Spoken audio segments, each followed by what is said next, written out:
College school life ಹೇಗಿತ್ತು ನಿಮ್ಮದು? ಅಂದರೆ ತುಂಬ ತರಲೇ ಇದ್ರಾ ನೀವು ಅಥವಾ ಹೇಗೆ? ಸೈಲೆಂಟಾ, ಇಂಟ್ರೋವರ್ಟಾ, ಎಕ್ಸ್ಟ್ರೋವರ್ಟಾ?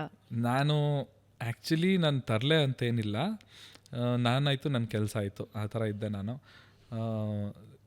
ಕಾಲೇಜ್ ಡೇಸಲ್ಲಿ ನನಗೆ ಹಾಡೋಕ್ಕೆ ನನಗೆ ಸ್ಫೂರ್ತಿ ಕೊಟ್ಟಿದ್ದೆ ನನ್ನ ಜೊತೆ ಇದ್ದಂಥ ಹಾಸ್ಟೆಲ್ ಮೇಟ್ಸು. ನಾನು ಹಾಸ್ಟೆಲಲ್ಲಿ ಓದ್ತಿದ್ದೆ.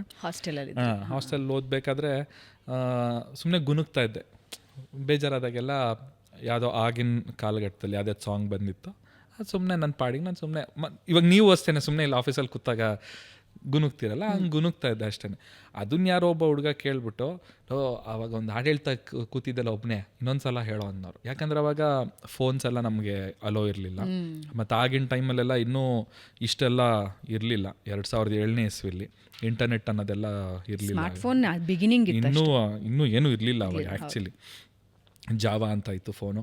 ಸೊ ಆ ಟೈಮಲ್ಲಿ ಎಂಟರ್ಟೈನ್ಮೆಂಟ್ ಅಂದರೆ ಹಿಂಗೇನೆ. ಇವಾಗ ನೀವು ಏನೋ ಹೇಳಿದ್ರೆ ನಾನು ಕೇಳಿಸ್ಕೊತೀನಿ, ನಾನೇನೋ ಜೋಕ್ ಮಾಡಿದ್ರೆ ಇನ್ನೊಬ್ಬ ನಗ್ತಾನೆ, ನಮ್ಮ ಹಾಸ್ಟೆಲಲ್ಲಿ ಆ ಥರ ಇತ್ತು. ಸೊ ನನ್ನ ಹಾಡು ಕೇಳಬೇಕು ಅಂತಂದರೆ ನನ್ನ ಕರ್ಸೋರು ಸೀನಿಯರ್ಸ್, ಹೋಗೋ ಚಂದನ್ ಕರ್ಕೊಂಬರೋ ಅಂತನೋರು. ಅವ್ರನ್ನ ಸೀನಿಯರ್ಸ್ ಕರೀತಿದ್ದಾರೆ ಹೋಗು ಅಂತನೋರು. ಸೊ ಅವಾಗ ಅವ್ರ ರೂಮ್ಗೆ ಹೋಗೋದು, ಅವ್ರಿಗೊಂದು ಎಂಟರ್ಟೈನ್ಮೆಂಟ್ ಕೊಡೋದು. ರ್ಯಾಗ್ ಮಾಡ್ತಿದ್ರಾ ಮಾಡೋರು? ನನಗೆ ರ್ಯಾಗ್ ಮಾಡ್ತಿರಲಿಲ್ಲ, ಬಿಕಾಸ್ ಸ್ವಲ್ಪ ನಾನು ಹಾಡೆಲ್ಲ ಹೇಳ್ತಾ ಇದ್ದೆ, ಎಂಟರ್ಟೈನ್ ಮಾಡ್ತಿದ್ದೆ ಅಂತ ನನಗೊಂಥರ ರೆಸ್ಪೆಕ್ಟ್ ಜಾಸ್ತಿ ಇರ್ತಾಯಿತ್ತು. ಸೊ ಆ ಥರ ಹಂಗೆ ಹುಡುಗರೇ ಸ್ಫೂರ್ತಿ ನನಗೆ. ಹಾಡು ಹೇಳು ಅಂತ ಕೇಳೋ. ಸೊ ಇವ್ರಿಗೆ ಕೇಳ್ತಾ ಇರ್ಬೇಕಾದ್ರೆ ನನಗೆ ಒಂದು ದಿವಸ ಅನ್ನಿಸ್ತು, ಯಾಕೆ ನನಗೆ ಇಷ್ಟೊಂದು ಹಾಡು ಹೇಳೋಕ್ಕೆ ಕೇಳ್ತಿದ್ದಾರೆ. ಅದೇ ಬೇರೆ ಇನ್ಯಾರೋ ಹುಡುಗ ನಾನು ಹಾಡ್ತೀನಿ ಅಂತಂದಾಗ ನೀನು ಹೋಗೋ ಸೈಡ್ಗೆ ಚಂದ ನೀನು ಹಾಡೋ ಅಂತನ್ನೋರು. So they were choosing me.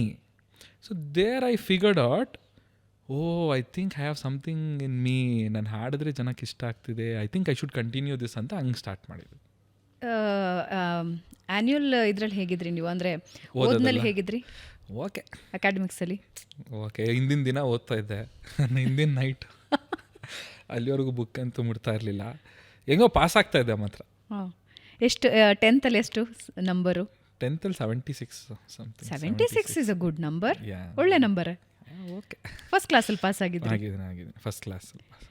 ಅಂದರೆ ನಿಮ್ಮ ಫೋಕಸ್ ಜಾಸ್ತಿ ಮ್ಯೂಸಿಕ್ ಬಗ್ಗೆ ಇರ್ತಾ ಇತ್ತಾ? ಓದೋದು ಅದನ್ನು ಇಂಪಾರ್ಟೆಂಟ್? ಓದೋದ್ರ ಬಗ್ಗೆ ಒಂದಿನಾನು ಇಂಟ್ರೆಸ್ಟ್ ಬಂದಿಲ್ಲ ನನಗೆ ಓದೋಕ್ಕೆ ಆಗ್ತಾ ಇಲ್ಲ. ಲಿಟ್ರಲಿ ನನ್ನ ಬುಕ್ ಹಿಂಗೆ ಇಟ್ಕೊಂಡು ಹಿಂಗೆ ಓದ್ತಾ ಇದ್ರೆ ನನಗೆ ಒಂಥರ ಜಂಬಲ್ ಆದಂಗೆ ಆಗ್ಬಿಡುತ್ತೆ ವರ್ಡ್ಸ್ ಎಲ್ಲ. ಅದೇನೋ ನನಗೆ ಪ್ರಾಬ್ಲಮ್ ಏನೋ ಗೊತ್ತಿಲ್ಲ. So I am a good listener. So I listen. ಏನಾದರೂ ಇವಾಗ ಪಾಠಕ್ಕೆ ಸಂಬಂಧಪಟ್ಟಂತೆ ಏನಾದರೂ ವೀಡಿಯೋ ಸಿಕ್ಬಿಟ್ರೆ ಅದನ್ನು ಚೆನ್ನಾಗಿ ನೋಡ್ತೀನಿ. ಹಿಸ್ಟ್ರಿ ಆಗಿರ್ಬೋದು, ಇನ್ನೂ ಸೈನ್ಸ್ ಆಗಿರ್ಬೋದು, ಇನ್ನೊಂದು ಆಗಿರ್ಬೋದು, ತುಂಬ ನೋಡಿ ಕಲ್ತ್ಕೊತೀನಿ. ಬಟ್ ನಂಗೆ ಓದೋಕ್ಕೆ ಆಗಲ್ಲ, ಕಷ್ಟ ನನಗೆ. ಓಕೆ. ಸೊ ಮನೆಯಲ್ಲಿ ನೀವು ಹಾಡೋದ್ರ ಬಗ್ಗೆ ಯಾವಾಗ ಗೊತ್ತಾಯ್ತು? ಅಂದರೆ ನಿಮ್ಮಲ್ಲಿ ಒಂದು ಟ್ಯಾಲೆಂಟ್ ಇದೆ ಆ್ಯಂಡ್ ನೀವು ಅದನ್ನು ಕಂಟಿನ್ಯೂ ಮಾಡಬೇಕು ಅಂತ ಯಾವಾಗ ಅನ್ನಿಸ್ತು? ಅದೇ ಯಾವಾಗ ಗೊತ್ತಾಯ್ತು ಅವರಿಗೆ? ಪೇರೆಂಟ್ಸಿಗೆ ನಮ್ಮ ತಂದೆಗೆ ಏನಂತ ಹೇಳಿದ್ರೆ, ಇದನ್ನು ನಾನು ಸಿನಿಮಾ ರಿಲೀಸ್ ಟೈಮಲ್ಲೂ ತುಂಬ ಹೇಳಿದ್ದೆ. ನಾನು 7ನೇ ಕ್ಲಾಸು 8ನೇ ಕ್ಲಾಸಲ್ಲಿ ಓದ್ತಿರ್ಬೇಕಾದ್ರೆ ನಮ್ಮಪ್ಪ ಅವಾಗ ಅವರು ನನ್ನ ಜಾತಕ ಎಲ್ಲ ಓದ್ಬಿಟ್ಟು, ನನ್ನ ಜಾತಕದಲ್ಲಿ ಶುಕ್ರ ಉಚ್ಚ ಆಗಿದ್ದಾನೆ, ನಿನ್ನ ಇವರು ಸಿನಿಮಾ, ನೃತ್ಯ, ಕಲೆ ಈ ಫೀಲ್ಡಲ್ಲೇ ಹೋದರೆ ಇವ್ರಿಗೆ ಒಳ್ಳೇದಾಗುತ್ತೆ ಅಂತ ಬರೆದ್ಬಿಟ್ಟಿದ್ದಾರೆ. ನಮ್ಮಪ್ಪ ಅದನ್ನು ಗಟ್ಟಿಯಾಗಿ ಇಟ್ಕೊಂಡ್ಬಿಟ್ರು.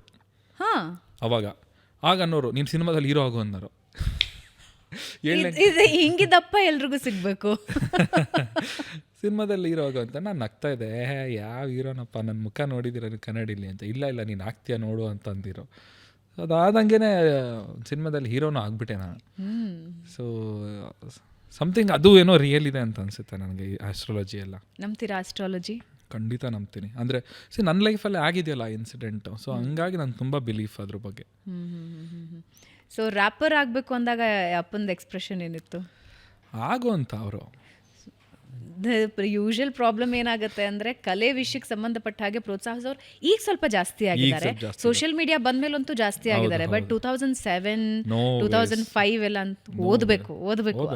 ಇಲ್ಲ, ನಮ್ಮ ಪೇರೆಂಟ್ಸ್ ಆಲ್ಮೋಸ್ಟ್ ನಮ್ಮ ಫಸ್ಟ್ ಸರ್ಕಲ್ ಆಫ್ ನಮ್ಮ ರಿಲೇಟಿವ್ಸ್ನ ಆ ಟೈಮಲ್ಲಿ ಎಲ್ಲರೂ ಹೇಳೋರು, ಯಾಕೆ ಹಿಂಗೆ ಎನ್ಕರೇಜ್ ಮಾಡ್ತೀರಾ ಅನ್ನೋ ಒಂದು ಪ್ರಶ್ನೆನೂ ಬರ್ತಾಯಿತ್ತು. ಓದಲಿ ಫಸ್ಟ್, ಅವನು ಕೆಲಸಕ್ಕೆ ಸೇರಿಕೊಳ್ಳಿ, ಅದೆಲ್ಲ ವರ್ಕ್ ಆಗಲ್ಲ. ಬಿಕಾಸ್ ನಮಗೆ ಬ್ಯಾಕ್ಗ್ರೌಂಡ್ ಇಲ್ಲ. ಬೇಸಿಕಲಿ ನಮ್ಮ ಇಡೀ ಫ್ಯಾಮಿಲಿಲಿ ಯಾರೂ we are not from cinema industry ಆಗಿರ್ಬೋದು, ಈ ಥರ ಯಾರೂ ಇಲ್ಲ. ನಮ್ಗೆ ಯಾವ ಬ್ಯಾಕ್ಗ್ರೌಂಡಲ್ಲಿ how can you let him do ಅಂತ ಅವರು. ಬಟ್ ನಮ್ಮಪ್ಪಂಗೆ ತುಂಬ ಧೈರ್ಯ, ಇಲ್ಲ ಅವ್ನು ಮಾಡ್ತಾನೆ ಅಂತ. ಯಾಕಂದ್ರೆ ಸೊಸೈಟಿ ಫೇಲ್ಯೂರ್ ಸ್ಟೋರೀಸನ್ನು ಜಾಸ್ತಿ ನೋಡುತ್ತೆ. ಕರೆಕ್ಟ್. ಸಕ್ಸಸ್ ಸ್ಟೋರಿ ಎಲ್ಲ ಪ್ರಾಬಬಿಲಿಟಿ ಕಮ್ಮಿ ಅಲ್ಲ, ಪರ್ಸೆಂಟೇಜ್ ಕೋಟಿ ಜನದಲ್ಲಿ ಅದೇ ಇವನೊಬ್ಬ ಆಗ್ಬಿಡ್ತಾನೆ ಅನ್ನೋ ಥರ ಇರುತ್ತೆ. ಬಟ್ ನನಗೂ ಬೇಸಿಕಲಿ ನನಗೂ ಆ ಕ್ವಶನ್ ಇದು, ನಾನು ಆಗ್ತೀನ ಅಂತ. ಯಾವಾಗ ಬಂದಿತ್ತು ಈ ಕ್ವೆಶನ್? ಯಾವ ಏಜಲ್ಲಿ? ಸ್ಟಾರ್ಟ್ ಮಾಡಿದಾಗಿಂದನೂ ಇತ್ತು ನನಗೆ. ನನ್ನ ಕೈಲಿ ಸಾಧ್ಯನಾ ಬಟ್ ಎಲ್ಲೋ ಒಂದು ಮೈಂಡಲ್ಲಿ ಇಲ್ಲ ನನ್ನ ಕೈಲಿ ಸಾಧ್ಯ ಅಂತ. ಅಂದರೆ ವಾಟ್ ಹ್ಯಾಪನ್ಸ್ ಅಂದರೆ, ಈ ಅವಮಾನಗಳಾಗುತ್ತಲ್ವಾ, ಇವಾಗ ನಾನೇನೋ ಮಾಡ್ತೀನಿ ಅಂತ ಹೋದಾಗ ಯಾರೋ ನಕ್ಬಿಡ್ತಾರಲ್ವಾ, ಸೊ ಅದು ನನ್ನ ಟ್ರಿಗರ್ ಮಾಡ್ತಾಯಿತ್ತು. ಅಂತ ಅವಮಾನಗಳಾಗಿದೆಯಾ? ನಗ್ತಾ ಇದ್ದಾನೆ ತುಂಬ. ಆಗ ಬಿಗಿನಿಂಗ್ ಡೇಸಲ್ಲೆಲ್ಲ ಇವನೇನು ಆಡ್ತಾನಂತೆ, ನೋಡೋ ಆಡ್ತಾನಂತ ಇವನು ಅಂತ. ಬಿಕಾಸ್ ನಾನು ಚೈಲ್ಡ್ಹುಡ್ಡಿಂದ ಆ ಸ್ಟ್ರೀಮಲ್ಲೇ ಇಲ್ಲದೇ ಇದ್ದು ನಾನು. ಸಡನ್ನಾಗಿ ಒಬ್ಬ ಬಂದು ಇವಾಗ ಹೋಗ್ಬಿಟ್ಟು ನಾನು ಸಡನ್ನಾಗಿ ನಾನು ಏರೋನಾಟಿಕಲ್ ಇಂಜಿನಿಯರ್ ಆಗ್ತೀನಿ, ನಾನು ಸ್ಪೇಸ್ಗೆ ಹೋಗ್ತೀನಿ ಅಂತ ಅಂದಂಗೆ, ಅವನು ಯಾವ ಸ್ಪೇಸ್ಗೆ ಹೋಗ್ತಾನೆ, ಆಕಾಶ ಕಾರ್ತಾನಂತ. ಸೊ ಹಂಗೆ ಆ ಥರ ಫೀಲ್. ಸೊ ಬಟ್ ಸ್ಟಿಲ್ ಆ ಪಾಯಿಂಟ್ಗಳು ನನಗೆ ಟ್ರಿಗರ್ ಮಾಡ್ತಾ ಹೋಯ್ತು. ಇಲ್ಲ, ಇವ್ರು ನನಗೆ ಅವಮಾನ ಮಾಡ್ತಿದ್ರೆ ನಾನು ಇದು ಮಾಡಲೇಬೇಕು ಅನ್ನೋ ಒಂದು ಆ ಛಲ ಬರೋಕ್ಕೆ ಸ್ಟಾರ್ಟ್ ಆಯಿತು. ಸೊ ಅದನ್ನು ನಾನು ಬಿಡಲಿಲ್ಲ.